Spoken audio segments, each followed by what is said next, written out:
The African Union Summit in Addis Ababa, Ethiopia, broke from tradition. Unlike the predictable pattern of previous summits filled with applause, lengthy speeches, and fleeting promises, this gathering felt different. The Grand Hall, a modern structure of glass and steel, gleamed under the midday sun.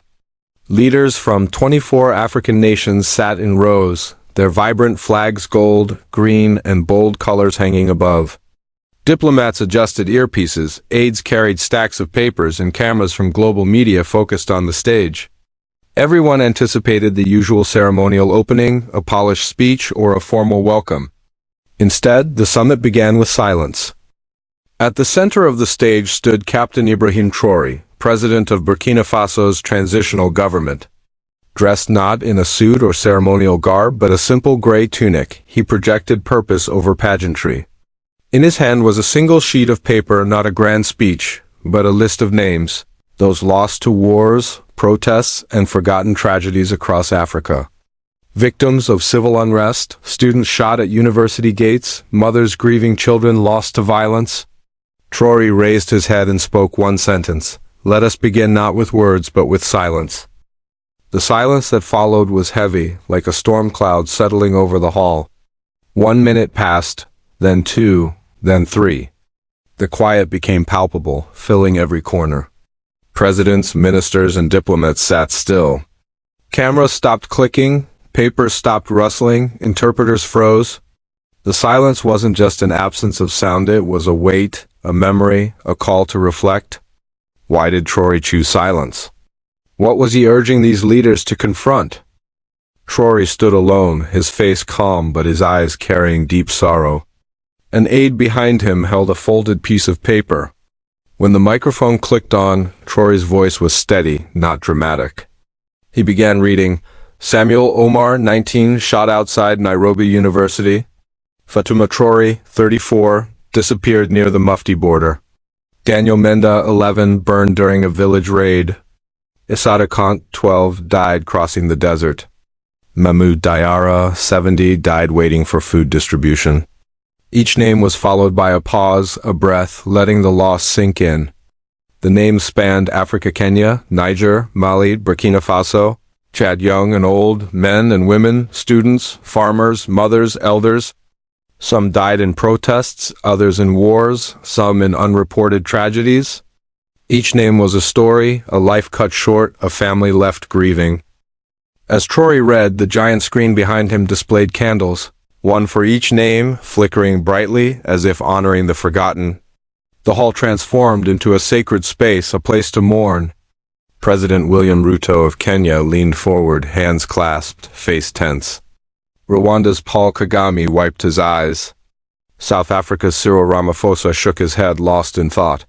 Photographers lowered their cameras, interpreters stopped whispering, aides stood still.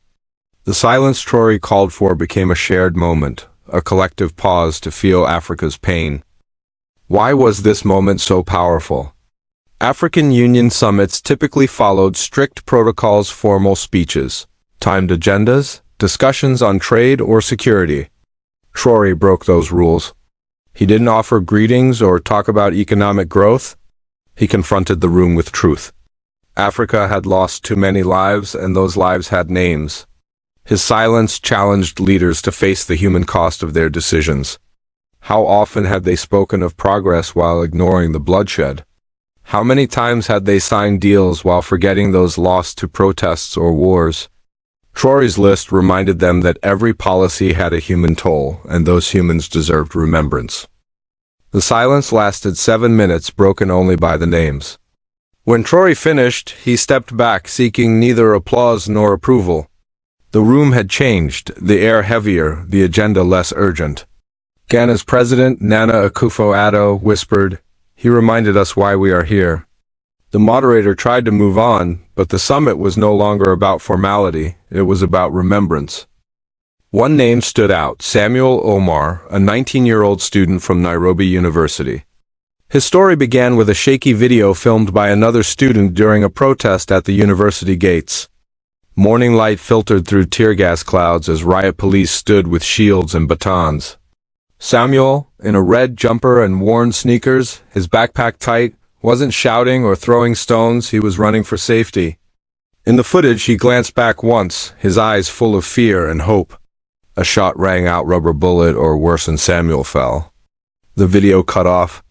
Shared over 2 million times in 24 hours.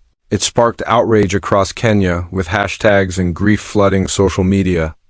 Samuel Omar became unforgettable. When Traoré read Samuel's name, his voice slowed. Samuel Omar, 19, student, Nairobi University. Shot while unarmed. The Kenyan delegation sat quietly, tension evident. President Ruto stared at the ceiling, jaw tight, as if grappling with the weight of a boy's death. Traoré didn't accuse, he let the name linger, a truth too heavy to ignore. Then came an unexpected moment. Traoré pulled out a creased, handwritten letter. His voice softened as if borrowing someone else's words. "My name is Miriam Wanjiku," he read. "I am the mother of Samuel Omar. I'm not educated, but I write this so you know my son loved books. He wanted to teach. He never broke a law. I gave birth to him during the rainy season. He died on dry ground. Please do not let his name disappear like dust." The room stilled. Miriam wasn't there, but her voice filled the hall. Her simple words cut deep, a mother's plea for her son's memory. Traoré placed the letter beside the microphone. On the screen, a single candle burned brighter for Samuel. The summit shifted. It was no longer about policies, but about a mother and her son, a life lost, a pain ignored too long. Traoré's calm voice carried a continent's weight. A journalist later wrote, his eyes held the weight of Africa. He wasn't just a president, he was a son, understanding a mother's hope. His quiet strength held the room captive. In the front row, where Kenya's cultural envoy should have sat, was an empty chair draped with a white cloth and a placard reading Samuel Omar. Unannounced, unexplained, it was a memorial, a quiet declaration. "We see you. We won't forget." Traoré nodded toward it, saying softly, "Symbols speak where politics fall silent." The chair wasn't just a seat, it asked every leader, "What are you doing to protect people like Samuel?" The hall's lights dimmed, and the screen showed a satellite view of Africa. Red dots appeared, blinking like stars, marking places of death wars, protests, massacres. From Mogadishu to Maradi, Wahaguya to Eldoret, hundreds of dots glowed in 90 seconds, a constellation of grief. "This is not a threat map," Traoré said firmly. "This is a map of silence." His words landed heavily. Why had no summit shown such a map? Why did so many dots mark resource-rich lands, gold, oil, cobalt? Who profited from these losses? The screen faded, but the questions lingered. Then images of hope appeared, a white flag above a school in Timbuktu, candles in Yaoundé, a child's drawing in eastern Congo. These recent, unreported moments showed resilience. Traoré said, "Not all symbols are chosen. Some are born because words failed us first." Around the hall, his team placed objects, a black cloth at the entrance for mourning, a Swahili banner reading "Those who walk in silence," a glass box with a child's worn shoe. The shoe filled the screen, saying, "This was a child.